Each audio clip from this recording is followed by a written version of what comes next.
Okay, in this class, first we'll solve a problem. Problem to hold light from a point source in air falls on a convex spherical glass surface, mu is equal 1.5. মানে glass surface or mu to কথা কোৱা হৈছে r is equal 20 centimeter. The distance of light source from the glass surface is 100 centimeter. At what position is the image formed? Image of position to উলিয়াব কৈছে আমি আগতে লেন্সৰ formula কৰিছো ইয়াত লেন্সৰ ফৰ্মুলাটো use নহব এটো প্ৰবলেমত লেন্সৰ ফৰ্মুলা ইউজ নহব আমি লেন্সৰ ফৰ্মুলা কোতে 1/v - 1/u = 1/f কৰিছিলো হয় জানো এতিয়া আমি ইয়াত ৰিফ্ৰেক্টিভ ইনডেক্সৰ ফৰ্মুলা লগাব লাগিব দুটা ৰিফ্ৰেক্টিভ ইনডেক্স আছে এটা হল গ্লাস সাৰফেসৰ ৰিফ্ৰেক্টিভ ইনডেক্স এখন mu2 = 1.5 glass surface 100 centimeter u = 100 centimeter আছে হয় জানো এখিনিত অবজেক্টটো আছে অবজেক্টটো পয়েন্ট সোর্স বুলি কৈছে ইয়াক ৰেটো গৈছে সো c টো এখিনিত থাকিব যেহেতু কনভেক্স সারফেস সো এটো হ'ব r টো দিয়া আছে r = 20 centimeter দিয়া আছে হয় জানো সো আমাক দিয়া আছে সলিউশন u to লেফটত আছে গতিকে -100 centimeter হ'ব কার্টেসিয়ান কোঅর্ডিনেট সিস্টেমত আমি চাব লাগিব r to রাইটত আছে সো +20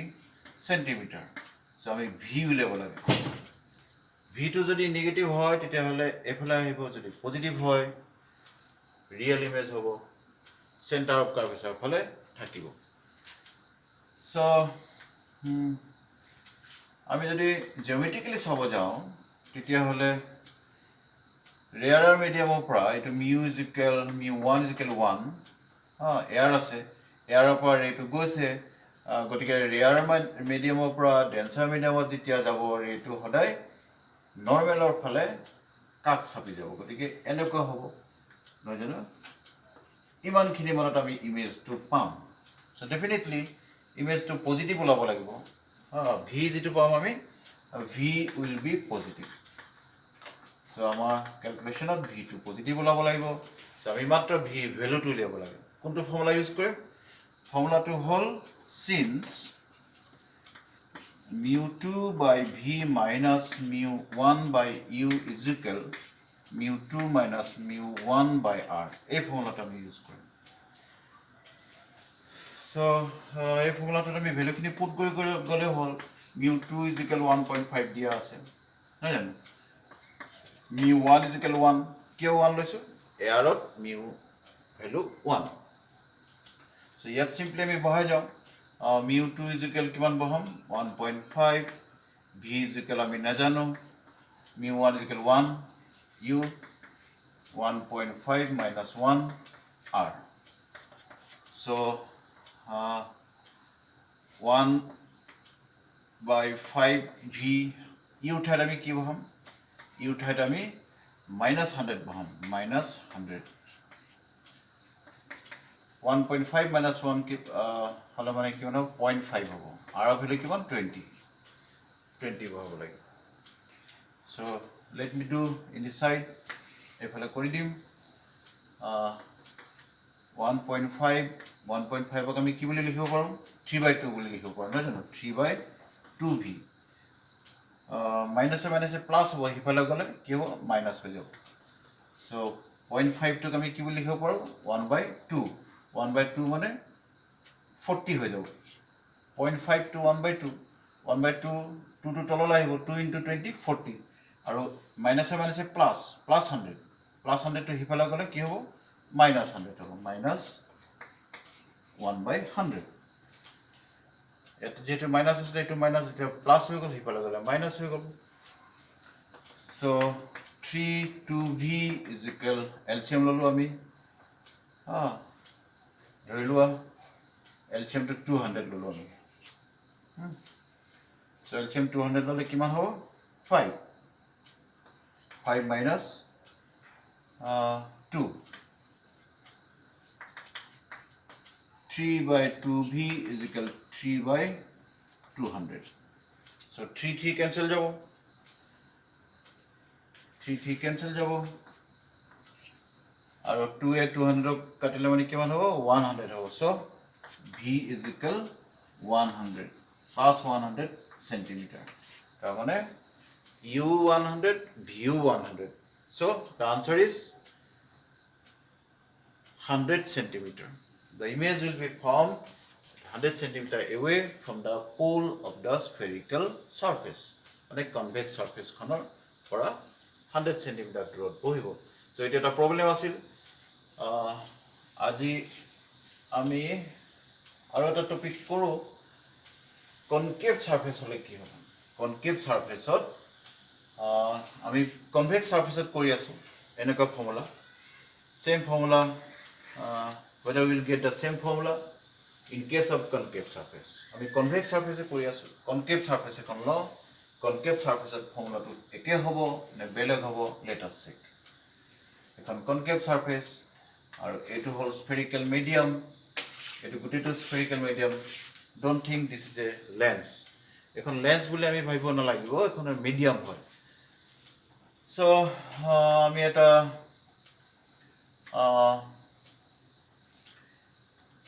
object লৈছো o আৰু এখন convex surface লৈ concave surface লৈছো concave surfaceত আমি এনেকুৱা এটা ফৰ্মুলা উলিয়াবলৈ যাম আমি চাম যে এই ফৰ্মুলাটো একে থাকিব নে বেলেগ হ'ব okay this is concave surface আগতে আমি convex surface লৈছিলো ইয়াৰ পৰা অবজেক্টৰ পৰা আমি এটা ৰে লৈছো ইনসিডেন্ট ৰে ললো ইনসিডেন্ট ৰে তো কোনফালে যাব হেতু উলিয়াবলৈ হলে আমি তাক আমাক center of curvature to লাগিব কারণ center of curvature হলে তারপর আমি radius to draw কৰিম radius to draw কৰিলে এটা radius তেতিয়া আমি গম পাম যে কোনফালে ৰেটো ডাইভার্ট হ'ব বা ডেভিয়েট হ'ব হয় জানো এটো হল পোল আৰু এতিয়া আমি জানো যে ৰেয়াৰাৰ মিডিয়াম এটো μ1 আৰু এটো μ2 is greater than μ1 তাৰমানে ডেন্সাৰ হলে ডাঙৰ হ'ব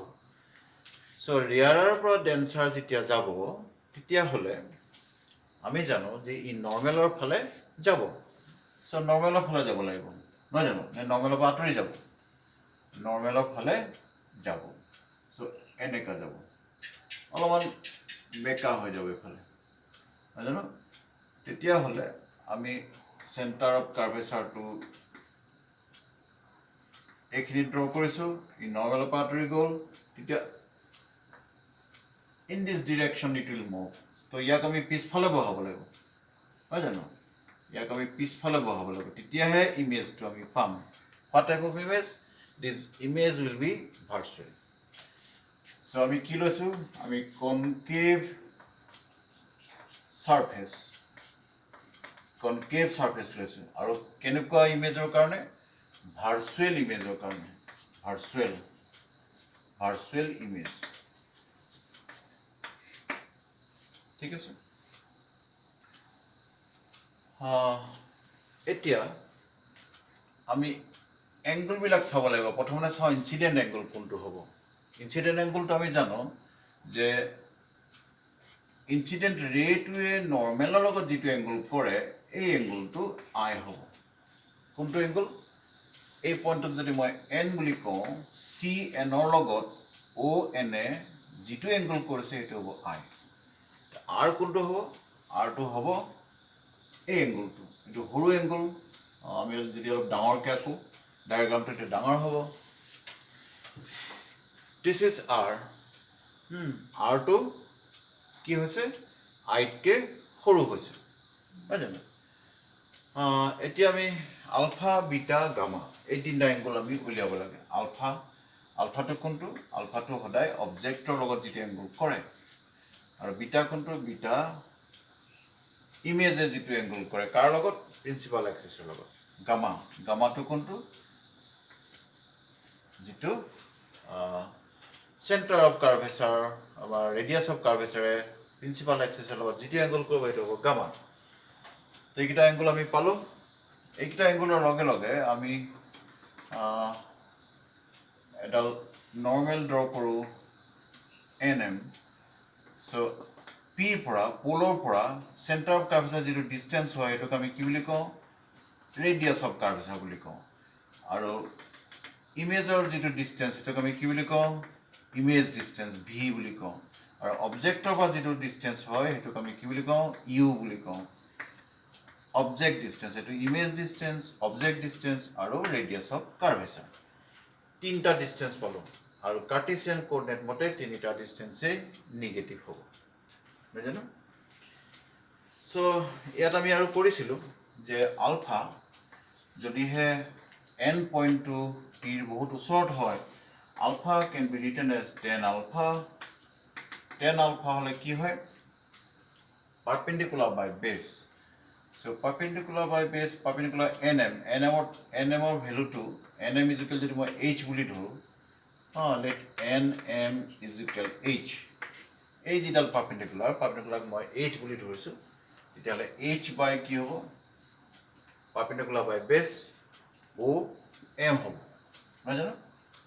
o m হ'ব ঠিক আছে o m যে u object distance যেহেতু কার্টেসিয়ান কোঅর্ডিনেট মতে ই মাইনাস হ'ব মাইনাস u বুলি আমি লিখিব পাৰো alpha is equal h by minus u so beta is equal similarly tan beta বুলি লিখিব পাৰো এটো h by beta হলে মানে কোনটো আহিব beta এই ট্রায়াঙ্গলটো আহিব এই ট্রায়াঙ্গলটো আহিলে পারপেন্ডিকুলার একে থাকিব বেস হ'ব v হ'ব বুঝানো v2 minus v gamma is equal similarly tan gamma is equal h by minus r যেহেতু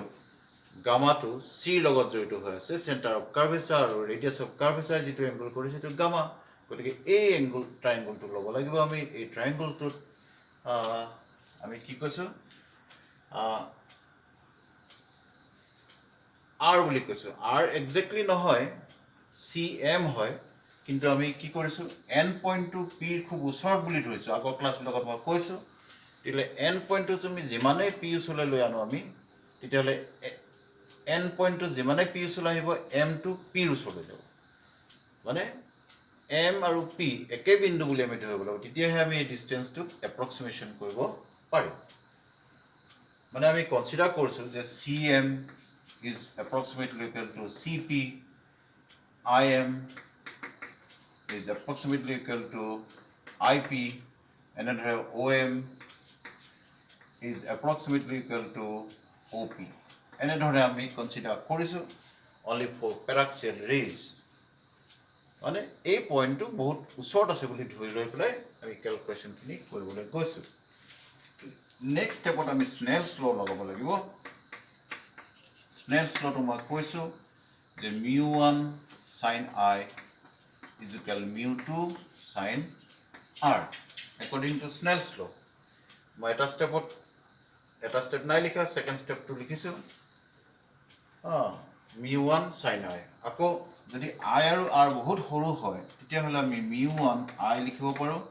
mu2 R লিখিব পাৰো so mu1 I ঠাইত আমি আৰু এটা জিওমেট্ৰিক্যাল কনসিডাৰ কৰিব লাগিব ইয়াত আই এংগলটো চাব লাগিব আই এংগলটো কাৰ লগত জড়িত হৈ আছে gamma so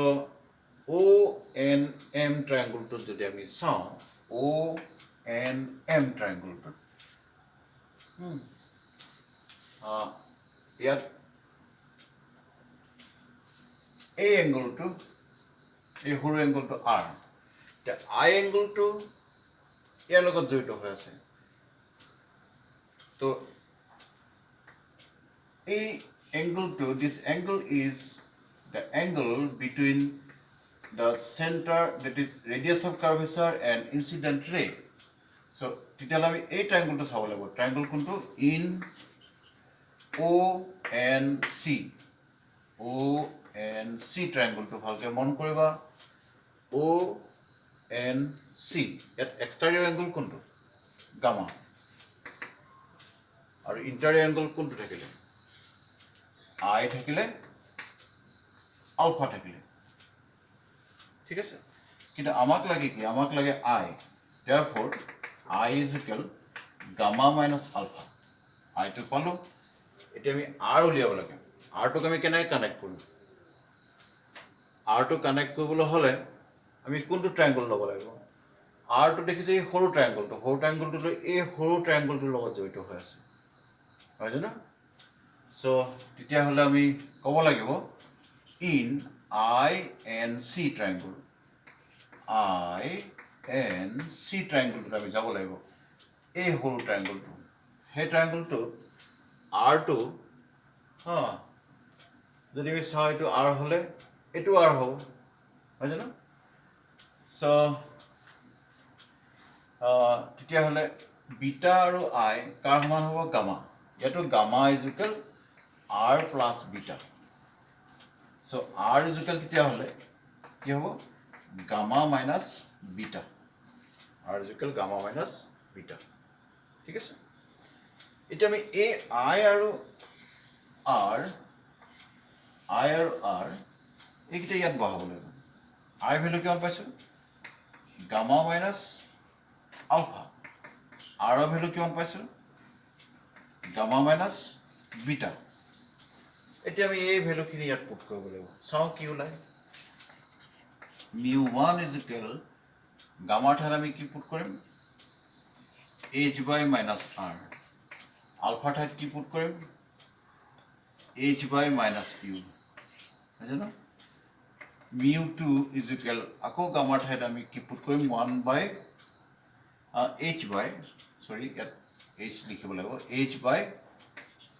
minus r beta ঠাইত আমি কি লিখিম h by বিটা টু এইটো minus v বুঝলেন তেতিয়া হলে mu1 is equal এটো মাইনাস মাইনাস প্লাস হৈ যাব বুঝলেন আৰু h বিলাক সব ক্যান্সেল যাব সো 1 by u প্লাস তো আগত লিখিছো আমি minus 1 by r এটো মাইনাসে থাকিব is equal mu2 ঠিক তেনেকৈ এটো প্লাস হৈ যাব h by v h to cancel hole 1 by v minus h by r okay so next report লিখি দিও এখানে আমি সিম্পলিফাই কৰিম mu1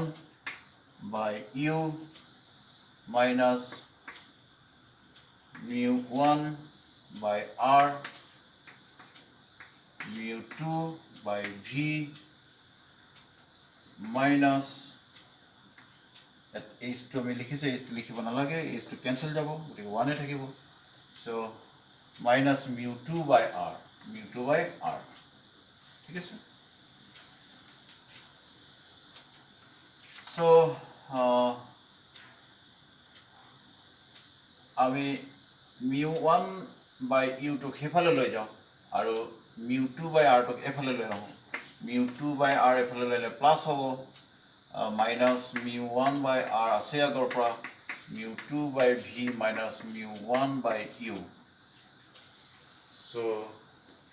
এবাৰ আমি লেফট হ্যান্ড সাইডৰ খিনি ৰাইট হ্যান্ড সাইডৰ খিনি লেফট হ্যান্ড সাইডৰ লিখো mu2 by v minus mu1 by u is equal mu2 minus mu1 by r so we got the same formula আমি একটা ফর্মুলা পালো in this case also okay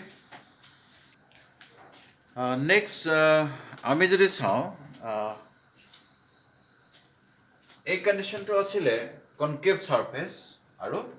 virtual image real image ললেও একটা ফৰ্মুলাই পাম এতিয়া আমাৰ যেটো অবজেক্টটো কোনফালে আছিলে ৰেয়াৰৰ মিডিয়ামত আছিলে আৰু ইমেজটো ফৰ্ম হৈছে ৰেয়াৰৰ মিডিয়ামতে ঠিক আছে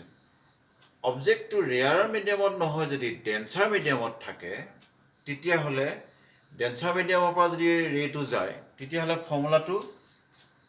এটো নহব অলপ বেলেগ হ'ব ফৰ্মুলাটো মই কৈ দিছো মানে কেনেকা হ'ব মিডিয়ামটো ধৰি লওক কনভেক্স সাৰফেস খন কনভেক্স এইটো ডেন্সাৰ মিডিয়ামটো কোনফালে আছে এইফালে আছে এবাৰ ডেন্সাৰ মিডিয়াম এইফালে আছে আৰু অবজেক্টটো এইফালে আছে অবজেক্ট ইন দিছ ডিৰেকশ্যন আৰু ইয়াৰ যদি কনভেক্স সাৰফেস হয় ইয়াৰ চেণ্টাৰটো ইয়াত বহিব সো এইফালৰ পৰা যদি ৰেটো যায় ডেন্সাৰৰ পৰা ৰেয়াৰৰ যেতিয়া ৰে যাব তেতিয়ালে কি হ'ব ই সদায় নৰ্মেলৰ পৰা আঁতৰি যাব it will move away from the normal যাব লাগিছিলে সিধা সিধি যাব লাগিছিলে কিন্তু নৰ্মেল ডালৰ পৰা হি আঁতৰি যাব এনেকা হ'ব সো তাক বহাই দিলে এইফালে ইমেজটো ফৰ্ম হ'ব so in this case if we consider this mu2 and mu1 তেতিয়া যদি আমি এনে ধৰণে ক্যালকুলেশন বিলাক কৰো তেতিয়ালে আমি ফৰ্মুলাটো অলপমান বেলেগ পাম just mu2 ঠাইত কি হ'ব mu1 হ'ব mu1 by v minus mu2 by u is equal mu1 minus mu2 by r কেতিয়া যেতিয়া অবজেক্টটো ডেন্সাৰ মিডিয়ামত থাকে তেতিয়া ফৰ্মুলাটো এটো নহব এটো ফৰ্মুলা হ'ব ইন দ্যাট কেস আমি অংক কৰিব হলে এই ফৰ্মুলাটো ইউজ কৰিব লাগিব mu2 mu1 আছে mu1 mu2 আছে তো mu2 minus mu1 by r ইয়াত হ'ব mu1 minus mu2 by r this is the difference বাকি ক্যালকুলেশন খিনি একে গোটে প্ৰসিডিউৰ খিনি একে ফৰ্মুলাটো ফাইনালি আমি এনেকৈ পাম এটো তোমালোকে কৰি চাবা নিজে মই আশা ৰাখিছো তোমালোকে পাৰিবা কৰিব I think you will do this okay thank you